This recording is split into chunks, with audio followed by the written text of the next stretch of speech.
Good morning, friends. It is still technically before the noon hour Pacific Standard Time on Thursday, February 20th, 2020. Last night was a Democrats' debate, last night, Wednesday. I'm going to show some pictures of what that looked like from my point of view at the time. Now, I have since done my usual rounds on YouTube and picked up opinions from sources. It's kind of like machine learning. I'm one of those nodes at layer X, and I'm wired up to a bunch of other nodes, right? What if machine learning were more like a network, a spherical network, instead of a left to right? What would that even mean? I'm not sure I know. This wizard, by the way, this is a still shot in Flickr. I'm poised to go through Flickr a little bit, but this whole exercise has been pretty interesting for the kids, I have to say. We'll probably do more with him in the future. Shooting fireballs, it's pretty typical of a game that you want to shoot fireballs. What was challenging is getting a limited rate of fire, a reload time. You can't fire more than once every 5 seconds or so. We talked about that in some of our um, class work, right? I showed them a solution to that. I'm teaching in a bunch of schools, although not simultaneously. So this is me blurrily in a video, an excerpt taken from behind the bar from when all those tourists showed up. They were proving to themselves that yes, people really do drink in grocery stores in Portland, and this tour was going from Fred Meyer to Fred Meyer. I think they'd only get to two of them, maybe, to take pictures of us sitting there, and I took a picture back.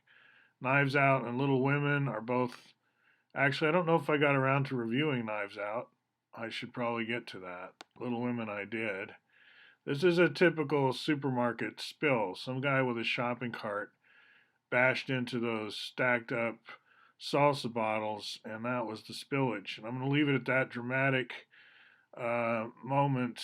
Well, actually, we'll see that it did get cleaned up, right? More paper towels than I was surprised there wasn't more of a mop situation. And we'll leave it here, staring at some synergetics. We're looking at, I believe, one of my own YouTubes on my phone at the Crow Bar, as we call it, the Kroger's Bar. It's kid friendly in the sense that, you can walk by as a kid and see us sitting there. It's not for minors.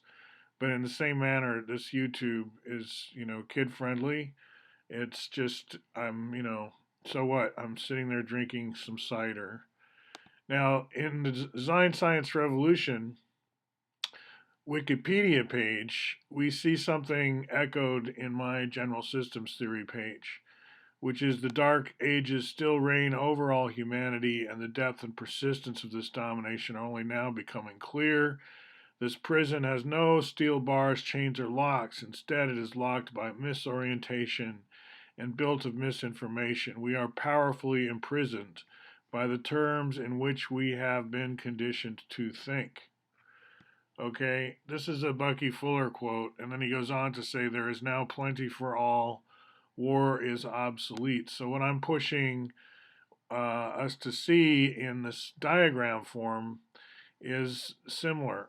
It's this inner green, I've talked about this too in the last video, horizon of opportunity. It might make sense for you to go for the gun and go for nukes and stuff if you really believe the way you're conditioned to believe and live basically pointing towards dystopia. You see the world is sliding into dystopia.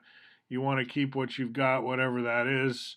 Better arm up and start frustrating the other guy if they think they're going to get any more, right? Things like that. Whereas if your thinking patterns are at this other horizon, by pushing it out just this far, you see that, oh no, we could go in this direction, in fact. And there's no need to be quite as Planet of the Apes, and the opportunity cost emerges. We see that we live in a dark ages. That's a relative term. You're in a dark ages, but you don't have to be. Now back to the news for a second. A couple weird articles that I would say both are misleading in a sense. but which I think are important anyway. I'm going to talk about, yeah, they're misleading and they're important. And that's what fake news often does, is it gets the memes out there. Like here we have Edward Snowden, Julian Assange, and Chelsea Manning nominated for 2020 Nobel Peace Prize. Now, what's so misleading about that? Well, only that it's not the Nobel Peace Prize or the Nobel Committee that actually made these nominations, right?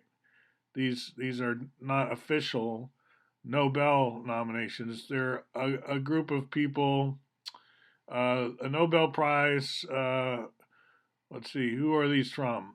They're quoting this article. They're quoting the statement. It's a long quote here from the Courage Foundation. Now, I just listened to a talk at the Courage Foundation. That's where the full letter is published. And it's from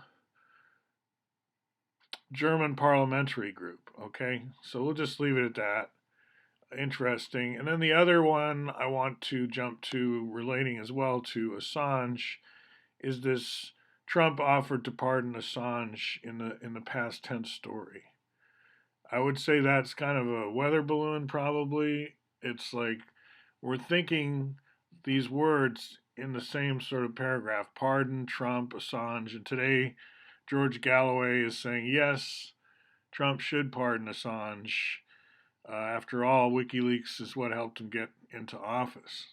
The question is whether that was really the Russians or not, and so on. You know the story. We talk about it here and there. Looking back, as you remember, we'll go back to my slides now. I was a Tulsi Gabbard fan. I'm still thinking I'd like to work with her group, like on this Truckers Exchange international effort to.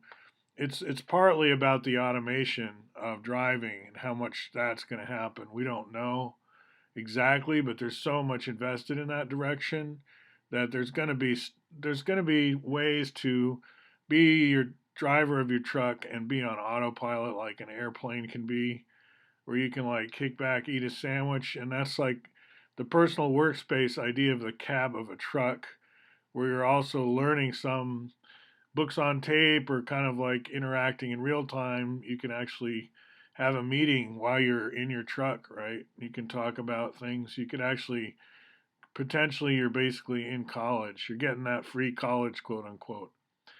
What I'm thinking about a lot is jobs we consider, quote, dead end jobs. And I'm not saying trucking is one of them, but say mining, dirty jobs, all these things. My friend Glenn, he was scouring out the inside of submarine ballast tanks, I believe it was. I forget what he was blasting with, but it's not what you'd want to do for a living. But he was at Antioch, right? And this was like work study. So, my metaphor for Spaceship Earth, as you know, is the global university, and our lives are work study, whatever we're doing right now. This is not a pie in the sky future idealism. This is applying metaphors to our world today. Welcome to the global university, and welcome to your work study life, cradle to grave. Now, exactly what that looks like, it depends a lot on the strength of the curriculum, right? If we have a weak curriculum, then we're going to have a miserable kind of ghetto planet. By the way, happy to see the Narnia light restored and put back at Mount Tabor. This was gone for some time. We're doing place-based education in this channel a lot. This is not a big departure. If you watch past videos, I walk you up and down Hawthorne Street, called the Asylum District in my book, but also by many others. Take it to the Asylum District food pod in recent videos, talk about Lucky Lab. That's going towards the river. Away from the river, oppositely, is Mount Tabor. And then right kind of ground zero is, of course, where I am, because it's place-based education. I encourage this among all teachers. Like, you're always going to be in a place. I notice when journalists talk, they always put like a background montage or like a freeway, or it shows cars moving in the background, Moscow, Istanbul, Beirut. It's kind of like cityscapes in the background. That's sort of place based, right? You're getting people to talk about the world from their perspective, from their place. What you see here is still sitting at the crowbar. I'm getting advice from a friend on all kinds of Monty Python stuff that I should learn because I haven't learned it as well. Monty Python, the British comedy troupe, for which Python was named, right? And this picture, I'm thinking world game. In the foreground, there's some kind of fancy curriculum diagram, as I call it. These are just, knock them off kind of things. They're not anything that I would expect to become, well, it might become a poster somewhere. I don't know. But anyway, the games in the background connote world game, right? And the idea that we can all participate, it's not a matter of, leaving it up to politicians. Like it's all up to Bernie Sanders or somebody to like save the world, right? It's not up to any one person. That's too much. It's irresponsible to invest that much responsibility into an individual, right? To make someone king or emperor and then blame everything on them. This is irresponsible, right? You're shifting all the blame, all the guilt off yourself.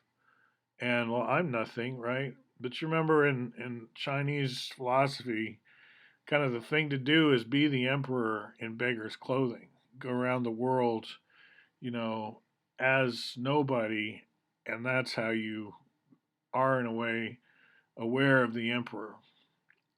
So this is on my phone again, where we're looking at that influx of tourists. It's a little bit blurry here, but this is and this is the kind of crossword puzzles we do, the kind of beer we drink. And so here we finally are. As I wind down this video, I just wanted to give you a place-based view of me watching the Democrats have their debate in Nevada. That's Bernie Sanders, right? And so if this were England, I might be in a British pub watching British politicians, and you could still talk about big picture philosophy and mix it in with local special case events, right? In Mind Brain, we talk a lot about the difference between special case and the generalized principles. Flipping through some commercials here. This is again just television. There are two screens there, right? There was a left screen and a right screen. This is the right screen. There's Amy Klobuchar. This is the third screen. This is the screen in the between the two, a telephone. But there are two of these, and calling them telephones, we don't do that much. Call them cells now, right? So, and then we get back to commercials and so on. Anyway, just giving you a little bit of history, what it was like in February 2020 in my neck of the woods. Glad to see the Narnia light back up. Interesting how these kind of fake news articles are trickling out. And if you want to understand the design science revolution, like consider what open source is given to humanity, and consider how that wasn't thanks to politicians so much. I mean, Al Gore says he invented the internet or helped do that. Let's give him some credit. But really, most people who have created the Wikipedia here and Python and Linux and all these things that we now count on to sustain our life and our standard of life, it wasn't created by the political class, you could say. It's more engineering, right? So when I talk about getting out from under sort of our older way of thinking, think of it in terms of being less turned off by engineering than you are. Because right now, let's say you are turned off by some degree, when it becomes more of a humanities curriculum with more human values and more caring about individual people, that might help wean you over, right? It's like we want to help you get off politics and onto more engineering, more playing world game, more place-based education, more international exchange programs for truck drivers for academic credit. Could be partially automated trucks, but even if they're hands-on trucks, we can both, Gordon and I are older guys, and we both, for different reasons, have been volunteering to get training to drive trucks and go around the world doing a little bit of prototyping of our programs. He's an automated truck guy, and I'm truckers as future diplomats, right? Truck stops are where we're going to have diplomacy. Let's get those trucks civilian flowing all through the Middle East ASAP, right? Glad M4 and M5 are passable to some degree, but we need to have constant traffic between major capitals as we open up the Silk Road to the east, right? All right, talk to you soon.